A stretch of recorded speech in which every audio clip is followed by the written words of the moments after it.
जय हिंद दोस्तों, और एक बार फिर से स्वागत करता हूं मैं आप लोगों का आपके अपने चैनल लोन हेल्प इंडिया में।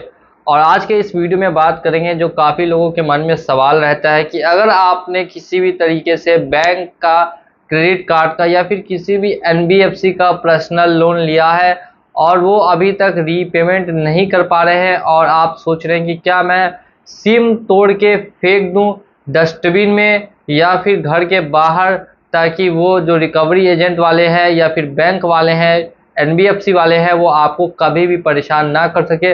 अगर आपके भी मन में ये सवाल है, ये हज़ारों लाखों लोगों के मन में सवाल होता है जिन्होंने किसी भी कारण से लोन को डिफ़ॉल्ट किया और वो अब परेशान आ चुके हैं, परेशान हाल हो चुके हैं कि बार-बार उनको कॉल कर कर के किसी तरीके से तंग किया जा रहा है, मेंटल पीस जो है वो उनकी छिन चुकी है। तो ऐसे केस में उनके मन में हमेशा से ये सवाल होता है कि अगर सिम को तोड़ के फेंक देंगे तो फिर हमारे साथ क्या होगा। तो एक बार फिर से स्वागत करता हूँ आप लोगों का आपके अपने चैनल लोन हेल्प इंडिया पे। और अगर आपने अभी तक चैनल को सब्सक्राइब नहीं किया तो चैनल को सब्सक्राइब करके बेल आइकन को प्रेस कर ले, ताकि ऐसे ही इन्फॉर्मेशन वाली वीडियोस आपको मिलती रहें। सबसे फर्स्ट दोस्तों मैं पॉइंट आपको क्लियर कर दूं कि अगर आपने किसी भी कारण से लोन डिफ़ॉल्ट किया तो सबसे पहले कोशिश ये कीजिए कि आप बैंक से या फिर एनबीएफसी से किसी तरीके से थोड़ा बहुत टाइम ले लें। टाइम उनसे रिक्वेस्ट करें और जैसे ही आपको टाइम दिया जाए उस टाइम के अंदर में आप उनका रीपेमेंट करके लोन को क्लोज़ करने की कोशिश करें, क्योंकि ये नहीं तो फिर बहुत तरीके से आपको टॉर्चर करने की कोशिश करते हैं, जो मैं आपको आज के इस वीडियो में बताने वाला हूँ।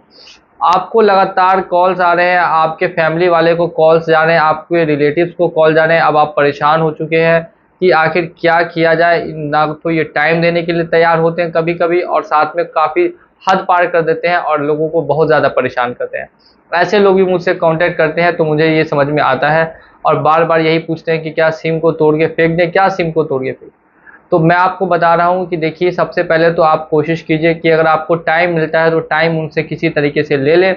और अगर टाइम नहीं देते हैं और आपको फ़ोन पे कॉल करके गाली गलौज कर रहे हैं या फिर धमकी दे रहे हैं, तो आप उसकी रिकॉर्डिंग कर लीजिए। आप उसका एक प्रूफ अपने पास रख लीजिए कि आपको कॉल पर इस तरीके से बदतमीज़ी की गई या इस तरीके से धमकी दी गई। अगर ऐसा कुछ होता है तो आप उसकी प्रूफ अपने पास रखेंगे।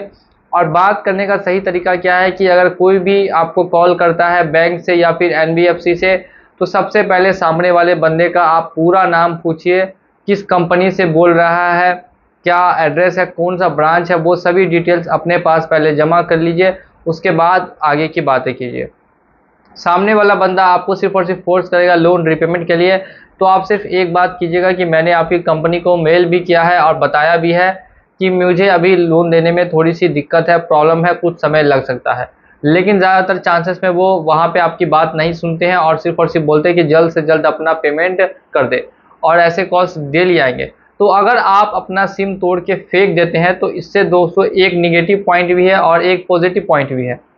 तो क्या निगेटिव पॉइंट है और क्या पॉजिटिव पॉइंट है, लेकिन ज़्यादा आपको पॉजिटिविटी मिलेगी, निगेटिविटी यहाँ पे कम देखने के लिए मिलेगी, वो भी मैं आपको डिस्कस कर देता हूँ। देखिए यहाँ पे पॉजिटिव आपके लिए क्या होगा तो जो आपकी मेंटल पीस पहले से खो चुकी है वो अब धीरे धीरे वापस आएगी, क्योंकि आपको जो कॉल्स है वो आना हमेशा बंद हो जाएंगे। कोई कॉल आपको रिसीव नहीं करना पड़ेगा, किसी तरीके से आपको दिक्कत दिन भर में नहीं होगी। सबसे पहला पॉइंट तो दोस्तों ये रहा।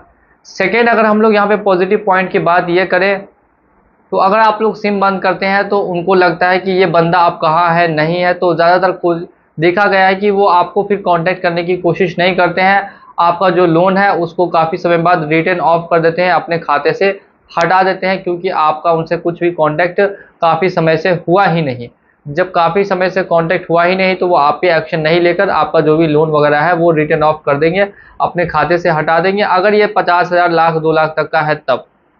नेक्स्ट यहाँ पे हम लोग अगर बात करते हैं कि इसके निगेटिव पॉइंट्स की तरफ, कि क्या इसके निगेटिव पॉइंट्स हो सकते हैं, तो देखिए सबसे पहला जो दोस्तों निगेटिव पॉइंट क्या बनता है वो समझिए।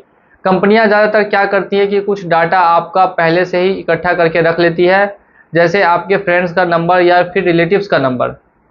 तो अगर आप उनसे कॉन्टेक्ट में नहीं आते हैं तो कभी कभी 50% चांस में देखा गया है कि वो आपके कॉन्टेक्ट्स में या फैमिली, फ्रेंड्स या रिलेटिव्स में कॉल करके कोशिश करते हैं आप तक पहुंचने की, यानी आपसे कांटेक्ट करने की। आपके फ्रेंड्स को कॉल करेंगे और बोलेंगे कि इस नंबर का व्यक्ति है और इसने मेरा लोन अभी तक नहीं दिया है, तो प्लीज़ इसको मुझसे बात करा दीजिए जल्द से जल्द। तो ऐसा कुछ भी काफ़ी कंपनियां करती आई हैं, जबकि ये करना नहीं जायज़ है। फिर भी आप क्या कर सकते हैं, जो नियम बने हैं उसको कोई भी कंपनी फॉलो धड़ल्ले से तो नहीं करती है, कुछ फॉलो करती है और कुछ फॉलो नहीं भी करती है। तो वो मैं आपको बता दे रहा हूँ, पहले ही ये बात आपको क्लियर कर देता हूँ।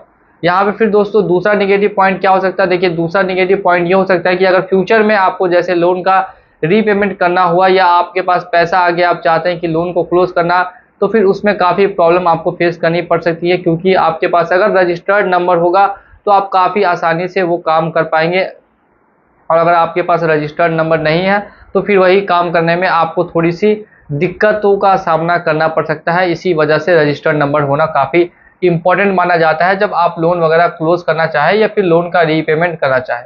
तो ये दोस्तों रहा दूसरा निगेटिव पॉइंट। और तीसरा दोस्तों निगेटिव पॉइंट ये होता है कि बिना बताए कभी कभी ऐसे केसेस में रिकवरी एजेंट्स भी घर पे पहुंच जाते हैं। ज़्यादा नहीं, लेकिन 10% 20% केसेस में रिकवरी एजेंट्स घर पे पहुंच जाते हैं। कब? जब आपका घर शहर में है और ईजिली लोकेटेबल है, यानी आसानी से वहां पहुंचा जा सकता है, कोई भी उसको आसानी से ट्रेस कर सकता है लोकेशन को, तब वो आपके घर तक पहुंच आएंगे, वो भी कुछ ही दिनों में, 15 से 20 दिनों के अंदर, जब आप सिम तोड़ के फेंक देंगे उसके बाद। तो मैंने आपको दोनों पॉइंट्स डिस्कस कर दिए दोस्तों, पॉजिटिव पॉइंट भी और नेगेटिव पॉइंट भी। तो अगर आपको मेंटल पीस नहीं मिल रहा है, आप अगर चाहते हैं कि बिल्कुल ही इन लोगों से जो बातचीत करके आपको दिक्कतें आ रही हैं उसको फेस ना करें, तो आप नंबर अपना बंद भी करा सकते हैं। और लेकिन इस बात का ध्यान रखिएगा कि कुछ इसके नेगेटिव पहलू भी है और कुछ पॉजिटिव भी है, तो दोनों बातें हैं, आपके ऊपर डिपेंड करती है कि आप क्या करना चाहते हैं। तो मैंने आपके साथ ये बातें डिस्कस कर दी है। और साथ ही में अगर आप लोग चैनल पे नए हैं तो आप लोग भी जल्दी से चैनल को सब्सक्राइब कर दीजिए और हमें फॉलो करते रहिए, ताकि आपको किसी भी तरीके से लोन रिलेटेड हेल्प चाहिए तो वो आपको हमारे माध्यम से मिल सके। तो चलिए चलता हूं मैं आज के इस वीडियो में। उम्मीद करता हूं वीडियो पसंद आई होगी, तो वीडियो को लाइक कीजिएगा। साथ ही में अगर चैनल पे नए हैं तो चैनल को सब्सक्राइब कर दीजिए। मिलेंगे अगली वीडियो में बहुत जल्द। जय हिंद।